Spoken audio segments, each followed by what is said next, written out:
कहते हैं इंसान की असली पहचान उसके संघर्ष नहीं बल्कि दूसरों के लिए किए गए संघर्ष से होती है। रायपुर में 108 एम्बुलेंस के ईएमटी पन्नालाल साहू इसी की मिसाल है। ये वो जाबाज शख्स है जिसने कभी नक्सलियों की बंदूक का सामना किया तो कभी उफनती नदी पार कर नवजात को मौत के मुंह से खींच लाए। देखिए खास रिपोर्ट।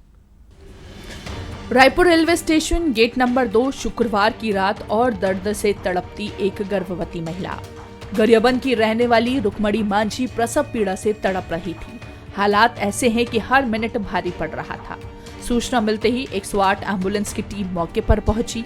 ईएमटी पन्नालाल साहू और पायलट रविंद्र ने बिना समय गवाए स्टेशन परिसर में ही मोर्चा संभाला और कुछ ही देर में दर्द की चीखें नवजात की किलकारी में बदल गई।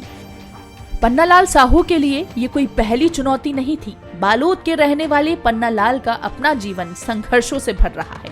बचपन में ही पिता का साया सिर से उठ गया। आर्थिक तंगी ऐसी है कि 12वीं के बाद पढ़ाई जारी रखने के लिए काम करना पड़ा, लेकिन मुश्किलों ने उन्हें रोका नहीं बल्कि और मजबूत बना दिया। 2013 में मेडिकल सेवा से जुड़े पन्नालाल आज हजारों लोगों के लिए उम्मीद का दूसरा नाम बन चुके हैं। तकलीफ कैसे करे मैडम, अब खुद से माला झेले पड़ते। अब जब 2008 में गए है पिताजी हैं, उस समय मन जब ना रही से पढ़त लिखत रही से भी अब उतना पढ़ाई लिखाई के बाद में एक ले दू कर डरे।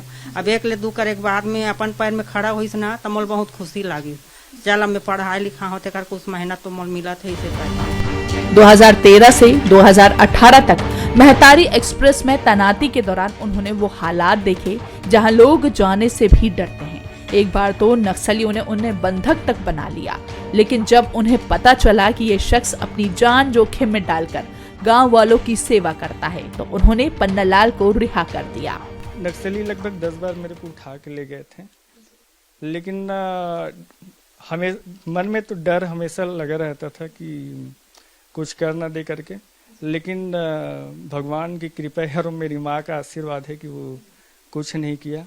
गोंडी में बात करते थे, मेरे को समझ नहीं आता था, तो मेरे साइड में जो रहते थे पायलट भाई, उसको मैं पूछता था कि क्यों रोके हैं करके, तो मेरे पायलट भाई बताते थे भैया आपको ना बटालियन वाले समझे हैं इसलिए आपको उठा रहे हैं करके। तो मैं बोला तो ऐसा क्यों कर रहे हैं करके। फिर जहाँ पास उसका जो लीडर रहता था उसके पास ले जाता था और काफ़ी उनका इन्वेस्टिगेशन करते थे और पूछताछ करने के बाद हम लोग को छोड़ देते थे। पन्नालाल साहू आज सिर्फ एक ईएमटी नहीं बल्कि संघर्ष, सेवा और समर्पण की मिसाल है। जिनके जीवन में संसाधनों की कमी थी वहीं आज दूसरों के लिए सबसे बड़ा सहारा बने हुए हैं। उनकी कहानी बताती है कि असली हीरो वो नहीं जो पर्दे पर दिखाई देते हैं, बल्कि वो है जो हर दिन किसी की जिंदगी बचाने के लिए खुद को खतरे में डालते हैं। दामिनी बंजारे, बंसल न्यूज, रायपुर।